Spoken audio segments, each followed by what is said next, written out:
Hi, my name is Nicole. And I'm Caroline. Thanks for tuning in today to the NRV Newsfeed Podcast. Today we're going to be talking about effects of mental health on students post-election.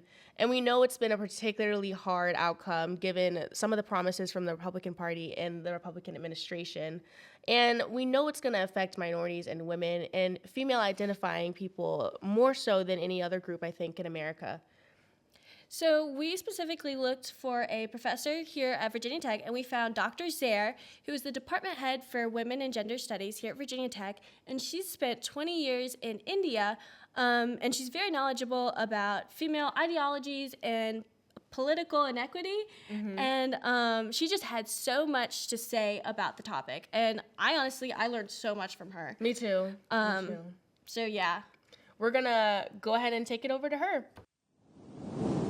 Do you want to give me your full name? Sure. I'm Professor Bonnie Zare, and I am a member of the Sociology Department as well as the Director of Women's, Gender, and Sexuality Studies at Virginia Tech. Okay, so can you talk a little bit about what you do at Virginia Tech? Like, what is your main role?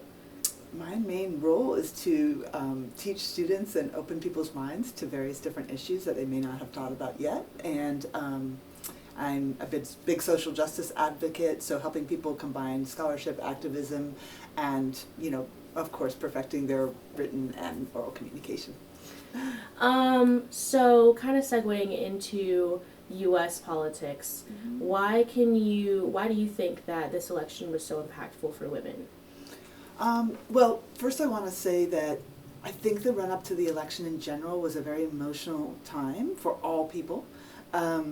We know that we were being bombarded with lots of propaganda and also lots of angry, high emotions on social media sites, including Twitter. And so it doesn't surprise me to see mental health statistics before the election even being quite poor.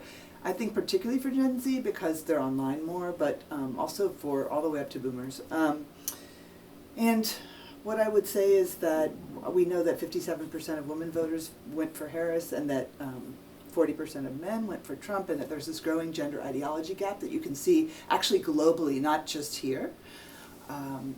It's really disturbing and concerning to me because I think hopefully we all need to collaborate and work together, no matter what your sexual orientation is, no matter your attitude towards marriage. It's just, in general, we all work in teams, so we're all going to have to get along, right? One of the interesting side effects after the election was people grabbing onto something called the 4B movement, which many of your Gen Z listeners will have heard of. First, I just want to acknowledge what it is. So 4Bs are, come from Korean words, because this is a movement of women in South Korea who got really sick of brutal murders and also the huge gender pay gap in South Korea, and said no birthing, no marriage, no dating, and no sex, and sort of swore off all those things, and they all begin with B. So hence the 4B. So we want to be a little careful when we pick up movements that have labels and come from other countries, and then we want to be careful not to co-opt them or suggest that you can just move a movement from one place to the other without any kind of acknowledgement of how the contexts differ. But let's just go ahead and say that there is a U.S. sort of branch of it, and they've taken on this name, and I think that it's a testament to how deeply women are impacted by this, that they're actually considering depriving themselves of a variety of things that they probably before thought they were going to be interested in. So that is a really important message, just the fact that they're even considering it or talking about joining it. Why do you think it's important for women to feel that they have control? Why is that important in terms of how women fit into American society? Why are women important, and why is their autonomy and their choice and their voices important? And I would tack on, how do you maintain that control? Like, even if the in the governmental... face of this, Yeah. Right. Yeah. So I think that reason will prevail, but in the meantime, we gotta get a lot of energy going for the fight. The whole point of the government, one would hope, is to try to produce the greatest outcomes for the greatest number of people. And so this goes against even what I think that government at both the local, state, and federal level stands for. And kind of going off of that, feeling like your government is supposed to protect you, kind of tying back to mental health, how do you think, and you touched on it a little bit with your daughter especially, how do you think Gen Z can go about feeling like they are protected by their government, and how do you think their mental health could be affected going forward given the new circumstances of the country we live in right now? Well, I think one thing we have to all try to do with whatever spare time we have is get involved and stay involved. So, whether it's writing letters to congresspeople or getting onto phone banks or going to your local Planned Parenthood and helping a woman who's crossed state lines in Virginia, and she may have a child or two, babysit her kids. It turns out there's so many things we can do. And I know that most people feel like they don't have time, but as you throw yourself into the fight, it gives you the energy, I think, to realize that there are a lot of people not just being affected by this, but also who are ready to push back. So that would be one thing I would say. I mean, on an individual level, I would also say, curb a little bit of social media usage just because, and I know it takes a lot of discipline, I know it's super hard, and I know I sound like, yet another older person saying, don't do this. But what I really mean by that is it's not restorative. So go for a walk in nature or go, do something, journal, do something that's not taking in all this outside stuff and instead kind of preserve a space for yourself because again we need your energy. So Nicole, what was your experience like for election night? Honestly, Caroline, I was just really anxious. I had a lot of anxiety. I still do. I think that I was just anxiously watching the poll numbers and everything count the way that everybody else was, and then kind of watching, feeling my hope fade, as the time went on, and I realized, okay, this is happening, and then I kind of turned it off, and I was just we'll see what happens the next morning, and like everybody else, I was unpleasantly shocked, and and I think that that's probably true for a lot of women in America, and people who identify with women, and all other minorities as well. Mm-hmm. No, specifically, I think we saw first the red votes come in, and that's called Red Scare in an election, and it's where everybody's votes come in and they all look red, but then you have mail-in votes that usually lean more liberal because they're, worried about COVID, things like that, and obviously. But I think that, I don't know how we got to social media after that. We kept going down the line of our favorite parts of Dr. Zare's thing. Okay, what do we do? Yes, please. Okay. All right. Okay. All right. Okay, ready? Yes, okay. Okay. Crying. Okay, go. Go ahead. Nicole, what was your experience like on election night? Okay, no, I got to redo because I was going to laugh again. Okay, sorry. Go ahead. Okay.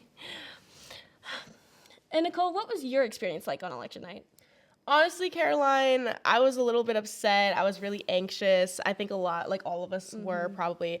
And I just kept watching the counts come in. And as they came in, I realized, you know what, I'm too anxious for this. And I turned it off. And I was I'm going to bed. We're just going to see what happens the next day. And I think a lot of people, I was just shocked. And, I think a lot of women and minorities can relate to that. She specifically mentioned that the call rates for national hotlines and things like that went up a bunch after because everybody was just so helpless. But I know the day after was super hard for me. I was drowning in a sea of so much information on social media, and I think I didn't know what to believe and what to share, and everybody's very hateful almost. If you believe this, unfollow me. No, yeah, absolutely. But it was just, there was no other feeling than confused and helpless. Yeah, I agree. And just kind of desperate for somebody to explain to me what was happening because I couldn't imagine it. But what did you think of Dr. Zare's interview? Well, first of all, she's so knowledgeable about so many different things, but I loved personally when she talked about social media and the effect that has on our generation and how everybody's in an echo chamber and it's really hard to get different opinions about things these days. And I think it just kind of reminds me that we really have a lot of work to do to feel like we can understand each other again post-election and even really before that. But yeah, that was my favorite part. What was yours? Mine was specifically the 4B movement she mentioned. I had to go into a deep, deep rabbit hole last night. And so it's a movement that began in 2010 in South Korea. And these women basically decided no sex, no marriage, no kids, no dating, any male figure. And this was so radical that women were having normally 2 children in 1980s, 1990s, and then in 2023 it goes down to 0.72. So women are having less than 1. You know? There are many females who are dying before they're having children, and it's so expensive. And I think they're also giving up a bit of their pleasure. You know, that's a bit of life that's fun and exciting, and a lot of women want. Yeah, but we're so outraged that we're willing to cut out our own happiness to say, you know, screw you. And I think that that's the case for American women too, because of like how much it's come over here. I think it shows like how impactful this movement has been on us and how much we really are like scared and we don't really know what's in store for us. And I think on that note, behind us we have the suicide prevention hotline. Please contact anyone on this hotline. They're here to help you 24/7. If you feel any type of helplessness or sense of low worth, please know you're not alone. All of us feel the same way. We're all in the same boat. And on that note, I think thank you guys for tuning in. Yeah, absolutely. Thank you guys.